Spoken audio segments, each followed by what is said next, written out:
정칼은 거두고 참된 사랑으로 우리 민족을 나눠놓은 것은 휴전선만이 아닙니다. 연남과 호남도 보이지 않는 선으로 나누어 있습니다. 또 일본에 사는 한국인들은 교류 만단과 조선연구로 나누어 있습니다. 민단과 조선연구를 대립하게 하는 이유는 부모의 고향이 달라서입니다.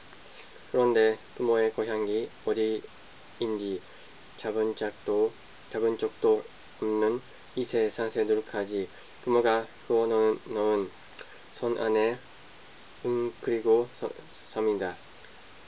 민단과 조선연구로 나누어서 서로 말도 섞지 않고 학교도 다른 곳으로 다니며 결혼도 하지 않습니다. 2005년 나는 연호남과 제일 한국인들을 하나로 만들기 위한 그동안의 계획을 실천으로 옮겼습니다. 민단에서 1,000명,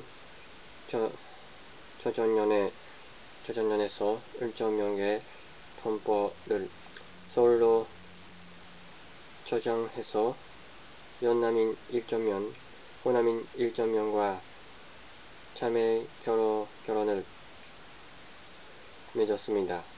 일본에게 조선연과 민단이 한 자리에 모여 남북이 평화 통일을 논의하는 것은 들어가는 게 가깝습니다.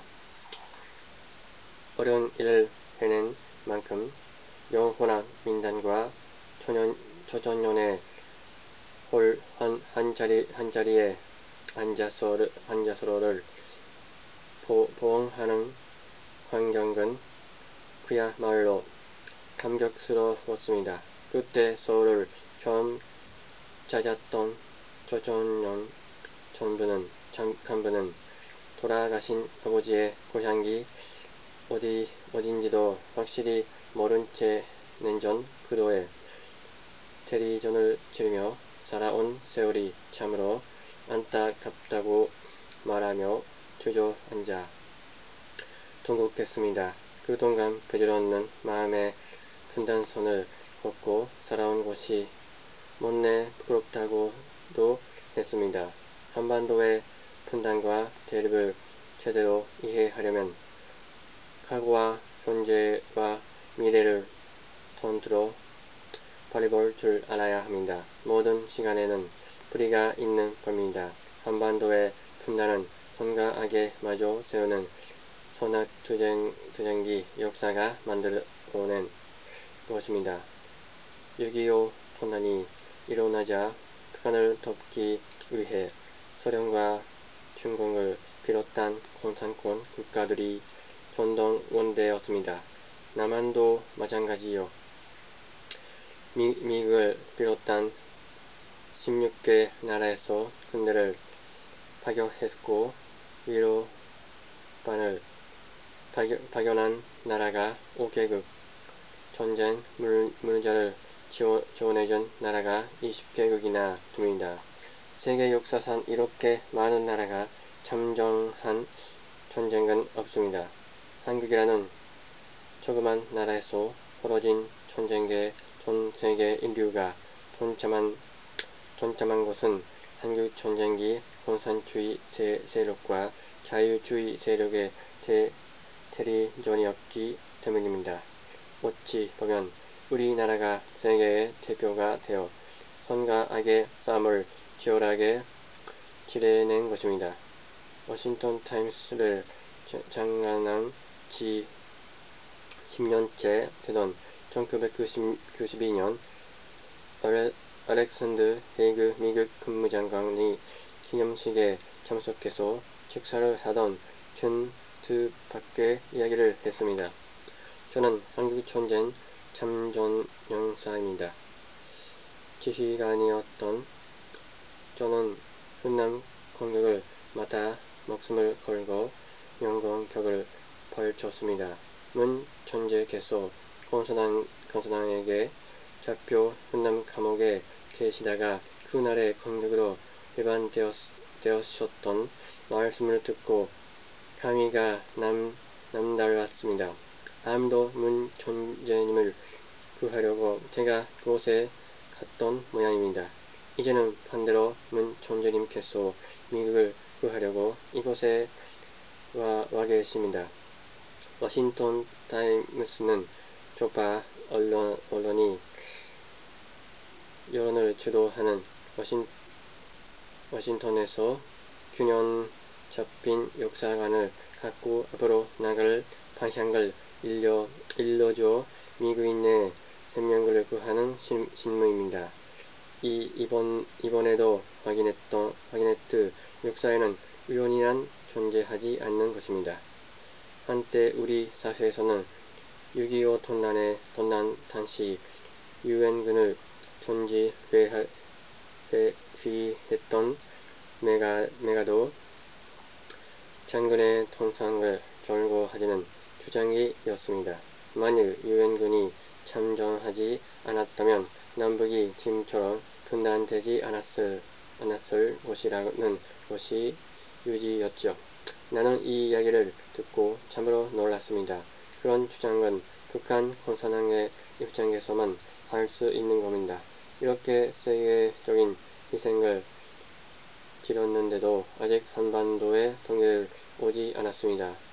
그 날이 언제 올지는 모르지만 우리가 이미 통일을 향해 힘찬 발걸음을 내딛고 있다는 사실만은 분명합니다.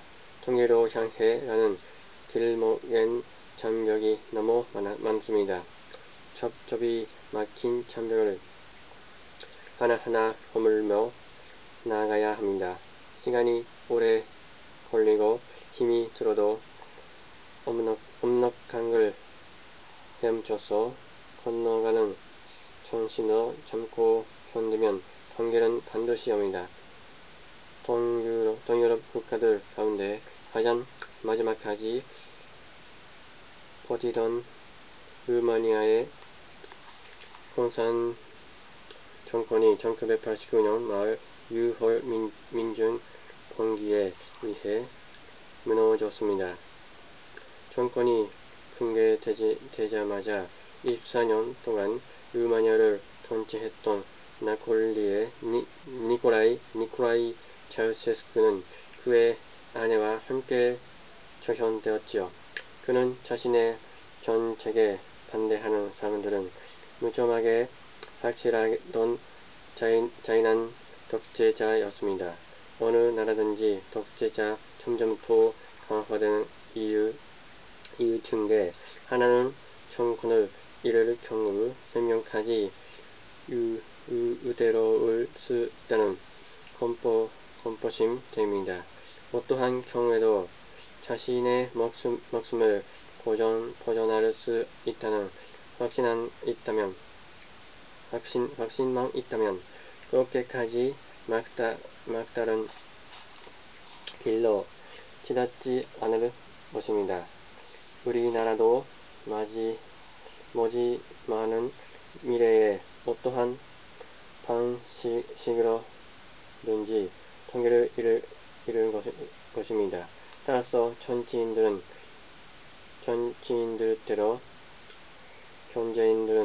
경제인들대로 통일 한국을 대비한 여러가지 준비를 해야 합니다. 나 역시 종교인으로서 북한 사람들을 사랑으로 끌어안고 함께 평화를 나눌 수 있는 통일 한국을 맞이하기 위한 준비를 게을리하지 않습니다. 나는 독일의 통일에 대해 오랫동안 연구해왔습니다.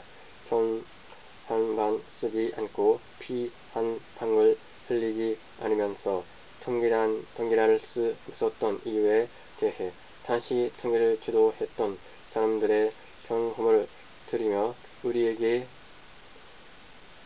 적합한 방법을 찾습니다.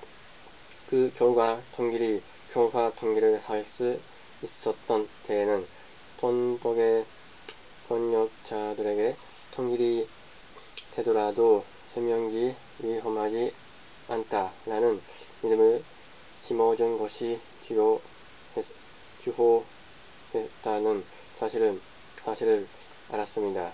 목숨이 고장되지 않았다면 don덕의 통치자들이 그렇게 쉽게 통일의 문을 열어주지는 않았을 겁니다. 마찬가지로 나는 북한의 통치자들에게 그러한 믿음을 줘야 한다고 생각했습니다.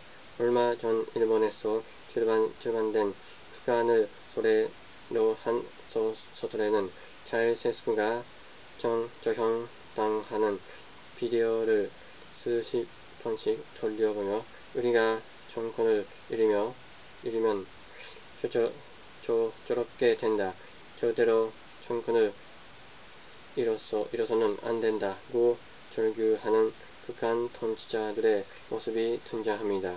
물론 일본 소설가의 상상이지만 그들의 현실적인 고민에 귀를 기울이고 그것을 해결해줘야 통일이 빨리 옵니다. 한반도의 평화생애를 구축하는 것은 이로 간단합니다.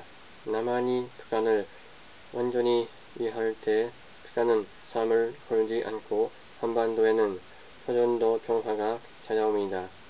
그 효자식을 감동시킬 수 있는 힘은 주먹도 아니고 권력도 아닌 가슴에서 우러나는 사랑의 힘입니다.